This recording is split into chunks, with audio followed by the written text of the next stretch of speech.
streams of life, like the pain and the sorrow. Kom is gebed belangrik? Ek dink daar's iets wat baie min Christene weet. Nou ek het probeer om hierdie te lees vir julle in die Afrikaans, want jy weet daar's baie mense wat Afrikaans lees en daar's baie mense wat die Engels lees, maar die oom sukkel hoor. Die Engels druk het, die Afrikaans druk het net nie so vir my nie net so uit nie, maar ek wil hê julle moet vir my blaai na Efesiërs toe. Baie mooi boek. En so kom ons kyk na Efesiërs 3 in vers 10. The purpose is that through the church, the complicated, many-sided wisdom, so die alomvattende wysheid van God, in all its infinite variety and innumerable aspects, might now be made known to the angelic rulers and authorities, principalities and powers in the heavenly sphere. God het hom tot die kerk verbind. God het hom tot die kerk verbind om sy menigvuldige wysheid aan Satan te demonstreer. Nou kom ons maak dit eenvoudig. God het vir Satan gesê, okay, jy wil God wees. Nou weet jy hoe gaan ek vir jou demonstreer dat ek God is? Sien jy daai stuk modder wat daar staan? Sien jy daai skepping wat ek gemaak het? Daai skepping gaan jou my voetbank maak.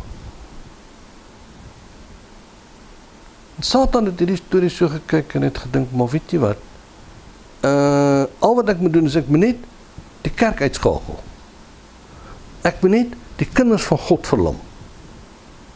Dan kan God nooit hierdie oorwinning demonstreer wat hy aan die kruis reeds behaal het. Efesiërs 3 vers 10 is 'n geweldige belangrike deel, want dit is waar God hom tot die kerk verbind. Dan is daar 'n tweede aspek. Een ding wat ek by Dutch Sheets geleer het. God doen niks sonder gebed nie. Hoe kan ons nie verstaan hoe hy doen dit mos, hy kan nie bid oor die ding, maar hy doen niks sonder gebed nie. En waarom doen hy dit nie sonder gebed nie? Hoe werk dit? Nou ek het geweldig lank hiermee gesukkel. Maar weet jy wat is, as 'n advokaat wat in die hof gepraktiseer het, het hy een oggend vir my hierdie beeld gegee. Ek het in die hof gesit en ek het geluister na 'n uitspraak. En die regter het die uitspraak gegee, was 'n saak waarin ek verskyn het, en hy het die uitspraak gegee, en hy het gesê, weet jy wat, die verweerder moet die eiser nou sy geld betaal, sê nou maar hy maak 'n bevel, verweerder betaal aan die eiser soveel geld, die leer toegemaak, afgeteken. Almal het gesê, dankie, en by die deur uitgestap. Sê nou net vir my een ding. Het die eiser sy geld gekry, toe hy daar in die hof gesit het? Nee. Hy het nie. Maar hoekom het hy nou nie betaal nie? Want die bevel moet uitgevoer word. En nou gaan jy miskien begin iets snap. Met ander woorde, wat gebeur nou? Hierdie leer word geprosesseer, gaan af na die tiksters toe, die tiksters tik die bevel gaan na die griffier toe, hy sien die bevel na, hy teken die bevel, en dan sit hy 'n stempel op die bevel. Nou is daar autoriteit op die bevel. Anders was dit net 'n stuk papier. Anders is dit net leë woorde. Dan kom die prokureur, dan vat hy daai bevel, dan gaan hy uit na die baljuut toe, die sheriff. Dan van die baljuut daai bevel en hy stap na die persoon toe, na die verweerder toe wat moet betaal, en hy sê, ek het 'n bevel, jy betaal, jy moet nou soveel geld betaal. Dan voer die baljuut dit uit. En ek onthou ek het so die gang afgestap en die ding tref my. Die Here sê vir my, jy kom voor my in my troonkamer. Jy kom vra my. Nou maak ek 'n bevel. Daai bevel moet in jou hart geprosesseer word. En as daai bevel in jou hart geprosesseer word, dan staan jy op en met jou mond deklareer jy die uitvoering daarvan. En daarvan het ons die grootste gemors gemaak nog ooit. Nou deklareer ons enige ding. Luister, jy kan net 'n bevel deklareer. Nee, maar die Bybel is vol skrifte en man, luister, kom ek vertel nou vir jou. Ek het 3 jaar lank op 'n skrif gestaan. En ek het hom aan mekaar gedeklareer. En weet jy wat? Ek het beide my oë met katarakka amper verloor. En daar's getuienis van mense rondom my wat dit gesien het. Hoe kan dit dan gebeur? Jy kan nie enige ding deklareer nie. Dis 'n bevel wat God maak. En daai bevel word gedeklareer. Nou of daar 'n hof is en of daar nie, ek weet daar's geweldig baie goed op YouTube oor die howe. Vergeet dit niet. Jy verskyn voor sy troon. Of jy dit 'n hof noem en of ek dit 'n troon noem en of iemand sê dat, weet jy wat, ons kan oor al die teorieë stry, maar die wêreld gaan ten gronde. Hoe slim is dit? En hierdie ouwe daai teorie, luister John, kry dit wat vir jou werk en begin iets doen. En hier sit ons. En nou kom ek en ek besef, weet jy wat? Ek moet net die mondstuk word. Nou hoe doen nou dit? Hoe kry jy dit? Ons moet die hart van God kry. Hoor vanmôre. Here, laat u wil geskied. Soos in die hemele, so ook op die aarde. Wat beteken dit enigstens iets anders? As, Here, weet jy wat? Ek weet dat u is die koning van die konings. Ek weet, in geesdimensie regeer u. In geesdimensie is u die een wat heers. Kom, heers op die aarde, soos u in die hemele heers. En toe verbind hy hom in die kerk. So hy moet deur die kerk sy autoriteit laat geld. Maar ons kan hom nie hoor nie. Party mense sal vir jou sê, jy is skizofrenies. Party mense sal vir jou sê, man, waarmee is jy besig? Die Here het klaar gepraat, vat net die Bybel. Maar sy lewe is so droog soos rooi hout in die son. Kom ons staan net terug.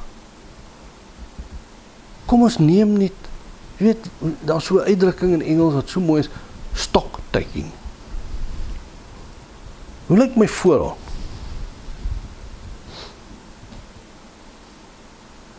Waarom moet ons dan hoor? Want ons moet die bevele uitvoer. Waarom moet ons dan hoor? Want ons moet God se hart vind en dit op die aarde uitdeklareer. Nou ons gaan kom by die hoe, moenie worry nie, ek weet, jy weet, party mense wat hier in die kantoor sit, is lankal weet hoe moet dit werk en wanneer werk en ons nou sien, hulle is dan besig om ongelukkig te raak, maar ek gaan dit net langer uittrek. Ok. Die belangrikste ding om te verstaan, is dat die basis van geloof is om te hoor. Jy kan nie glo en geloof hê sonder om te hoor nie. Nou waarom moet ek dit nodig? Wat kom ek vertel jou? Baie eenvoudig. Wanneer ons die konsep van verbond gaan hanteer, en ek wil voorstel dat julle so lank gaan kyk na die website, want die verbondboeke lê op die website. En hoe sê jy webtuiste? Sê die webtuiste. Ok, ek onthou nou die oggend by die groot ontbyt, toe sê hulle vir Nathaniel, jy moet by die webtuiste, toe sê, wat se ding is dit? Website, ok. Gaan kyk daar, daai boek is daar. Laai hom af. Kyk 'n bietjie na hom, ons gaan in detail met hom handel. Hoor nou mooi. In die Ou Testament het God die Israelitiese verbond gesluit. Daai verbond het bestaan uit jou prestasie. Jy moet so maak, en so maak, en so maak, en so maak, en dan sal ek vir jou 'n God wees. Maar weet nou mooi, daai verbond is vervul. Dit is nie meer van toepassing nie, maar hoe ontvang ek dit nou? Maar wat het nou gebeur? Jy sien, die verbond aan Golgotha is gesluit tussen Jesus Christus en God die Vader. Soos wat dit in die Ou Testament gesluit is tussen God die Vader en Abraham. Hallo? Nou moet daar 'n paar liggies aangaan. Met ander woorde, God die Vader het 'n begeerte om jou te seën. Lees Deuteronomium 28, is eenvoudig. Wat is jou verbond? Hy wil jou seën. Wel, hoe kon ons dit kry in die Ou Testament? Jy moet 'n klop goed nakom. Jy moet so maak, en jy moet so maak, en jy moet so maak, en jy moet so maak. In die Nuwe Testament, ons hou almal dieselfde ding. Elke Sondag moet jy gaan in die kerk gaan sit en jy moet gaan luister na die 10 gebooie. Liewe ouers, daai kontrak is vervul. Nou wat doen ons nou? Die oomblik toe die verbond aan Golgotha gesluit is, het die seëninge in die geesteswêreld oorgeskuif in die hande van Jesus.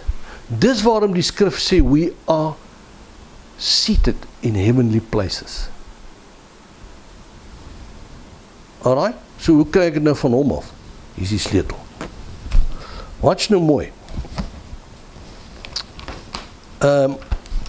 In 1 Johannes, as ek die regte skrifplasing hier het, ek dink nie ek het nie.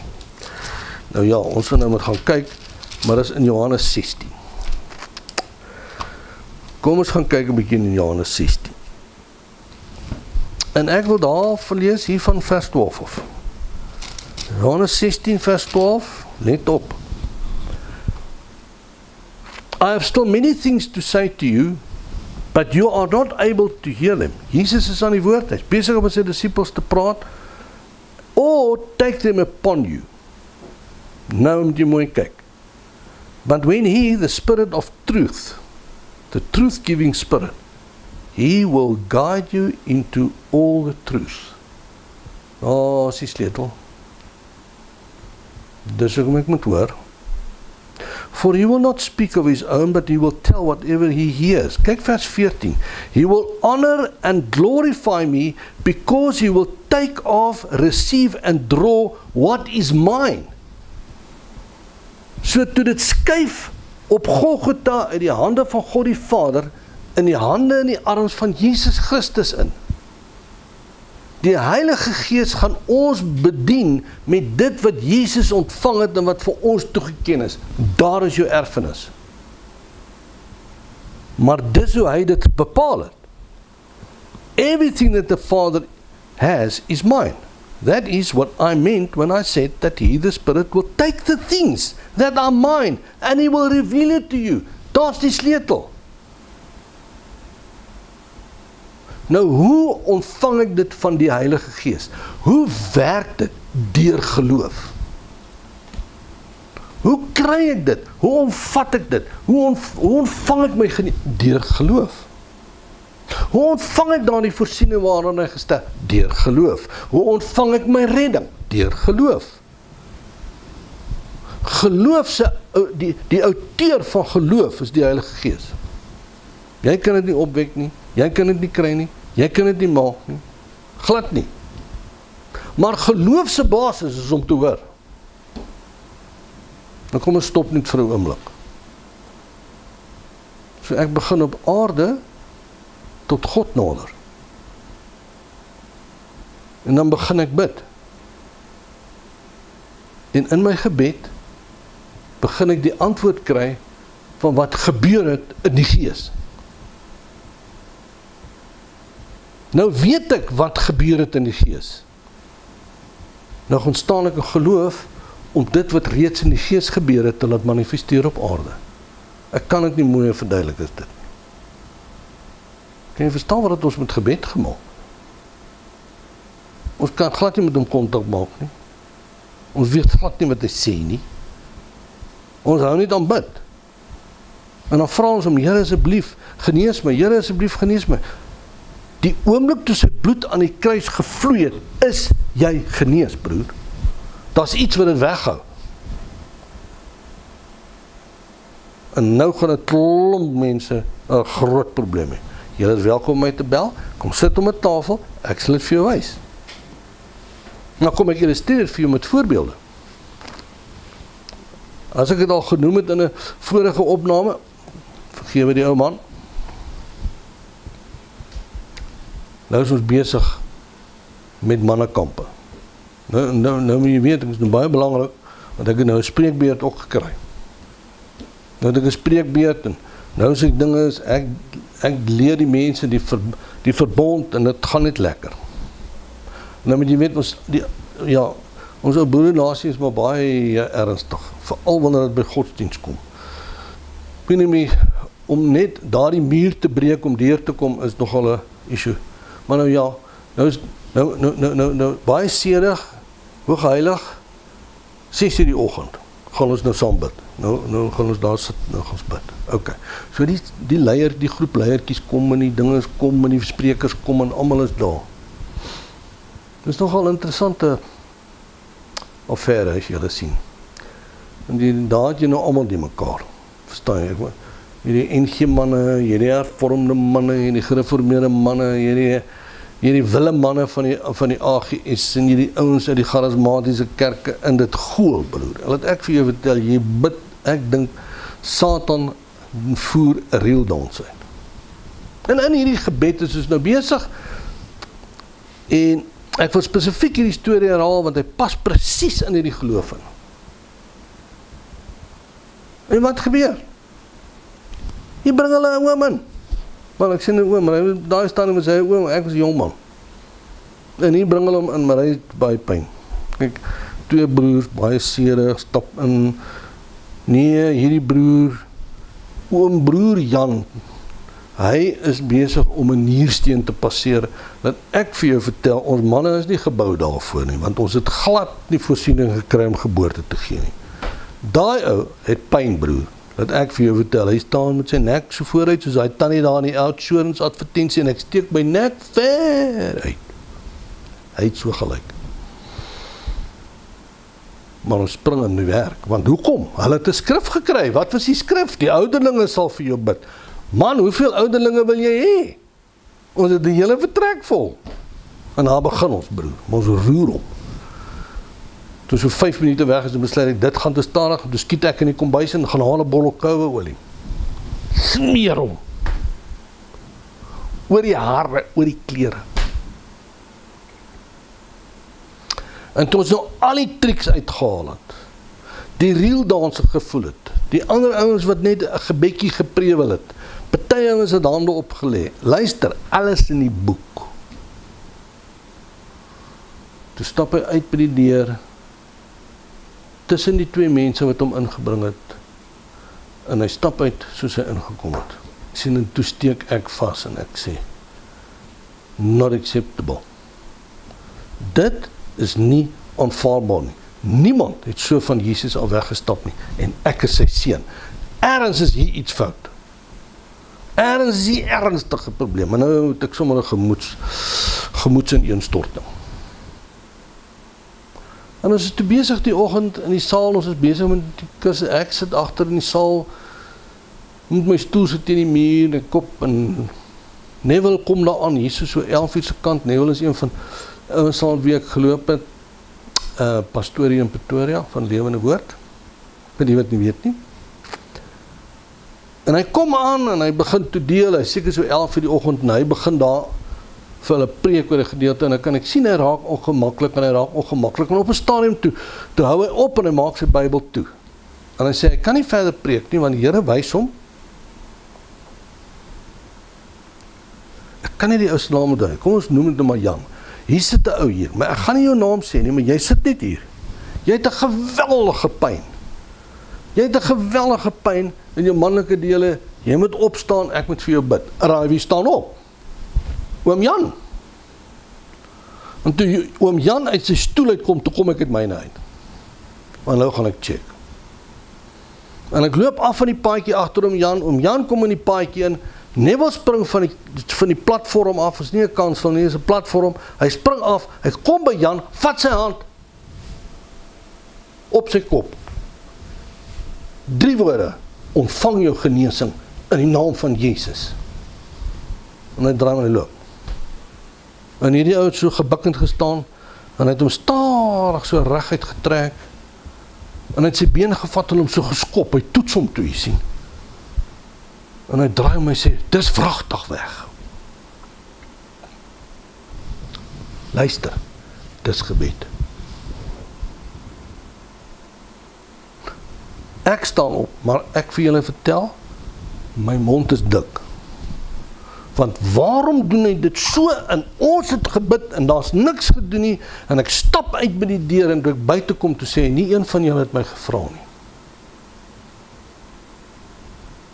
Maar ons het dan hierdie hele ritueel gedoen. So wat sê dit vir ons van daai gebed? Ons het 'n hele ritueel wat ons aanvang. Ons salf en ons gaan te kere, maar ons maak nooit kontak met die regter nie.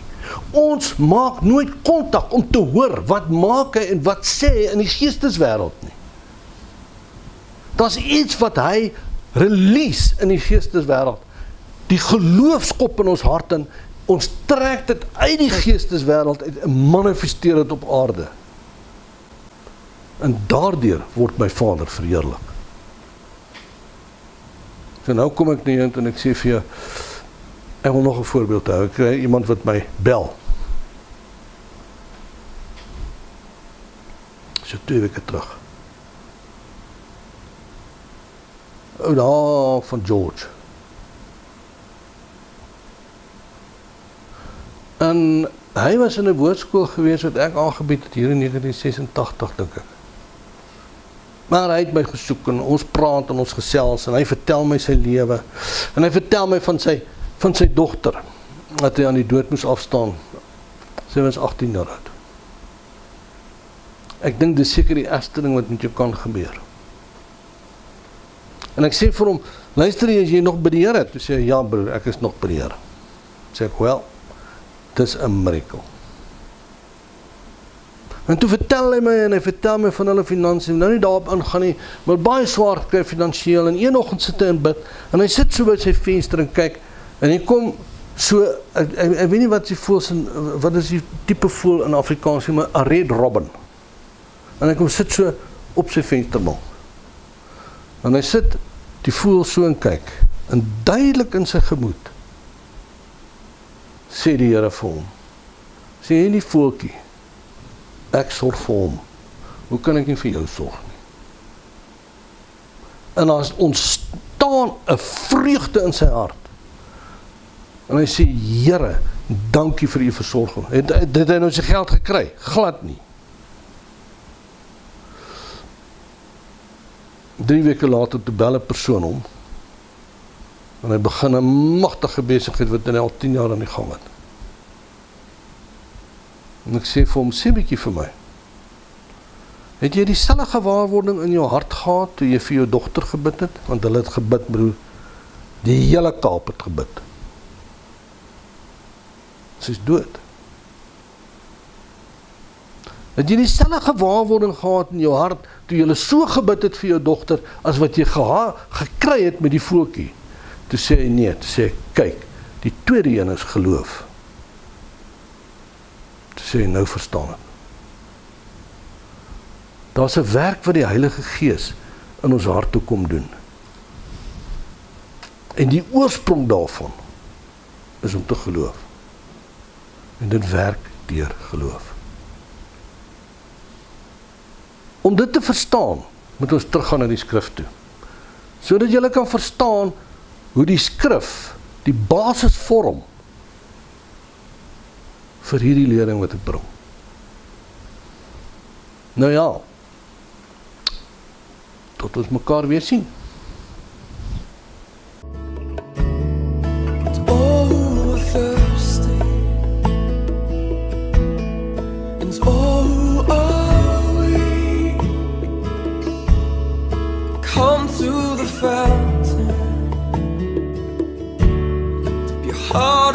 street.